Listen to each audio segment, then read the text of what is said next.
off assets. And something that came by my desk recently is that Coindesk is either raising money or attempting to actually get acquired.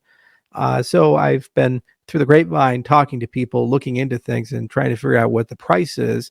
And it looks like the price is probably going to be hovering somewhere around $200 million if somebody was just go and buy the thing outright, or at least that's what they're asserting they're worth. Now, I haven't seen any books or financials, but I've been hearing that gross profit was hovering somewhere around 50 million. So it'd be interesting to see what the EBITDA is and what the ratios are, as well as the projections that they have. Is that a 2021 number and everything was in the cocaine and hookers era and we're making great money? And, what does 2022 look like? And, last 3 years, 5 years. Interestingly enough, DCG acquired the asset in 2016 from 500,000. So, 400x over acquisition is pretty interesting balls for evaluation. Now, why am I interested in an asset like this? Coindesk or Cointelegraph or anything. Actually, for years, I've thought about what would make an elite media institution and what are some of the things required. As you know, we've been a recipient of some extremely bad media, some just because they didn't take the time to really research and deeply get into things, and some because there was actually an agenda to defame. So we find out a little later on that FTX gave the block a large sum of money or agents of that organization to write articles in a certain direction. Cointelegraph is actually owned by an oligarch, and there's some shady stuff there. And everybody wants to basically have a media outlet and use that as a way to express influence in the space. Okay, so our chain is great and this other chain is bad. My interest on the media side is actually more broad in that I would like to figure out how to get to journalistic integrity again. You've probably seen, if you've watched my whiteboard videos and you've seen me talk in AMAs over the years, things like veracity bonds or other concepts where when someone publishes something, the thing that they publish, they actually put money on the table. And if it turns out the thing that they've written isn't true or it's inaccurate, they actually can lose the money that they've bonded for it. Wouldn't that be amazing in journalism where there's a financial incentive for people to actually fact check the people who are the fact checkers? Little stuff like that. Every story could be an NFT and actually evolve, live, and grow. People can actually interact with the news as well. So one of the things that have always annoyed me is that a story will be published and there's no follow-up in the story. For example, it's quite comically, I live in Longmont, Colorado, and there's been events like somebody drove a car into a restaurant, and I said, wow, that's pretty crazy. And then 2 years later, there's never been a follow-up story of, well, why did they do that? What was the point behind it? Did they go to prison? I mean, what happened, in that story? There's no follow-up. So it'd be really cool if you could view each story as an object unto itself, a living object, and that people can interact with it and ask for a follow-up, put money on the table for a follow-up. And you also can try to link it to other stories that are quite similar. And so you actually have a universe of information around a particular topic, whatever that topic happens to be. I thought that it would be really cool. And also, if one had a media outlet that is industry specific, to have a media outlet actually directly connect to the top 100 blockchain projects and say, look, we're going to give each and every one of you a space to actually write content on a regular basis. So every 2 weeks or a month, just publish something about your ecosystem. And of course, it's segregated so people know that it's content by those people, but it basically gives a direct line of communication. And then you can have a separate investigative journalism unit, and they can go deep on particular things, and also have some great technology for people to be whistleblowers. The closer the projects are to the media, the easier it is for mid-levels and employees in those organizations to then know who to talk to be able to whistleblow about crises and events and these types of things. So there's definitely a lot of cool stuff that can be done in terms of advertising. I've known this space for a very long time.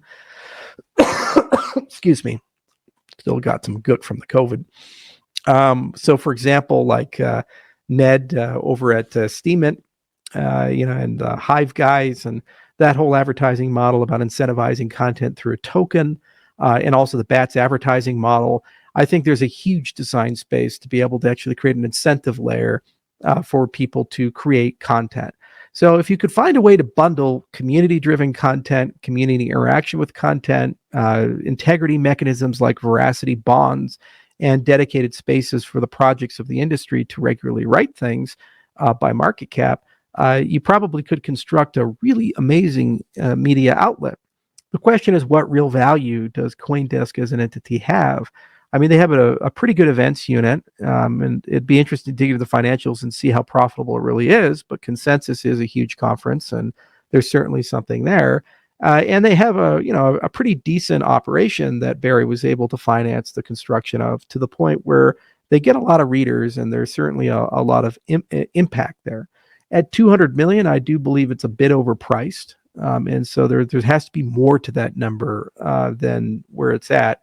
I could afford it if I really wanted to. I mean, I'm still one of the richest guys in the space, but just because you have it doesn't mean you spend it, because you can do more with less.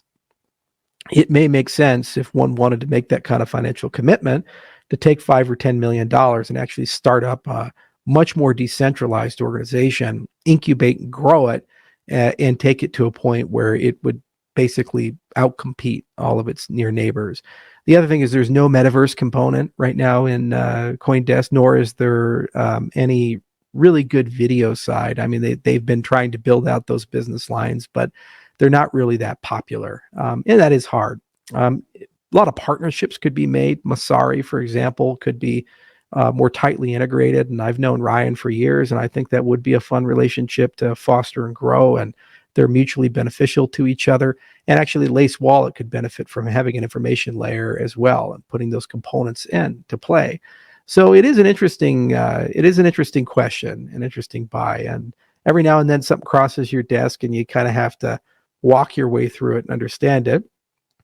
There is a question about objectivity of, given that Cardano and me are tightly associated, say for Midnight, how then would the organization be perceived fairly if I was to acquire something like that? Would anytime there's a pro Cardano story, they say, well, that's only because, the Cardano people own it. Or if there's a negative story, is it because they're going negative because they want to remove the perception of bias? I think the ultimate resolution of this is, again, to look at stories with veracity bonds and community interactions. If every story is an NFT and it lives in an information graph, and there's people constantly interacting with it, it gives people an incentive to basically ask questions, and an incentive to actually continue the discussion behind the story. So it's kind of a meta layer of journalism. And if you have something like that, then it would be a lot of fun.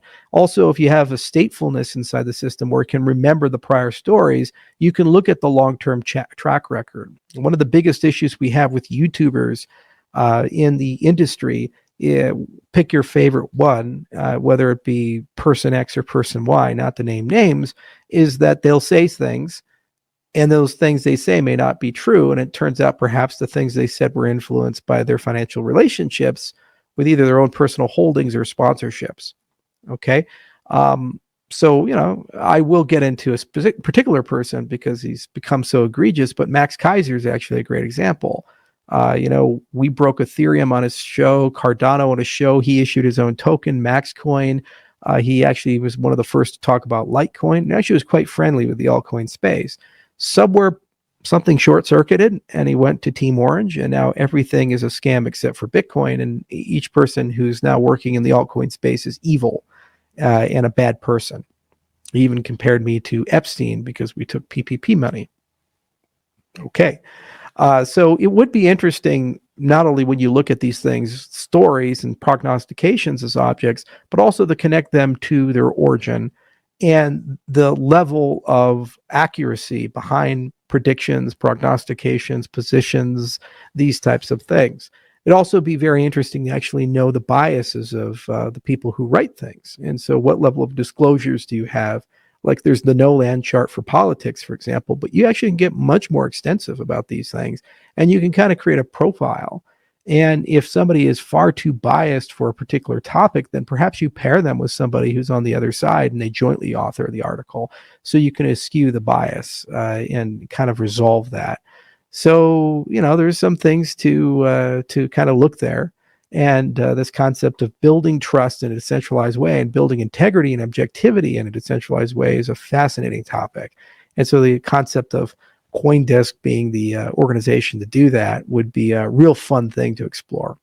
But at that price point, unless the financials are pretty phenomenal, it does seem to be overpriced.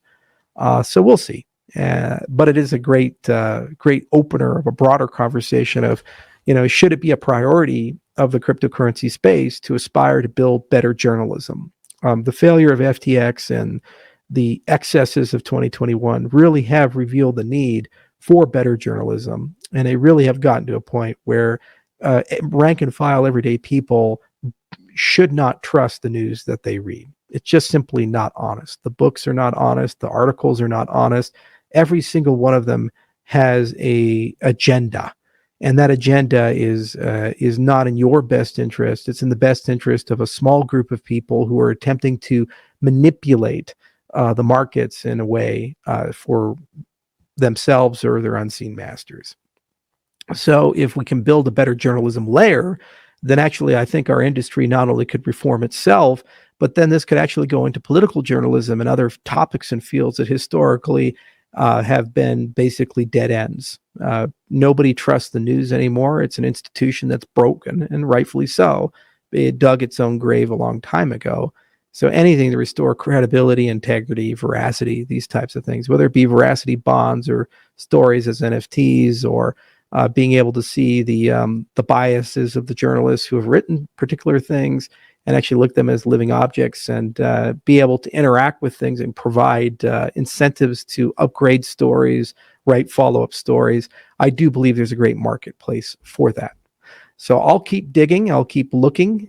We'll keep asking around. And we'll see where this goes. And I hope whoever ends up buying it, it's not me, reforms the institution so it's a bit more objective and fair.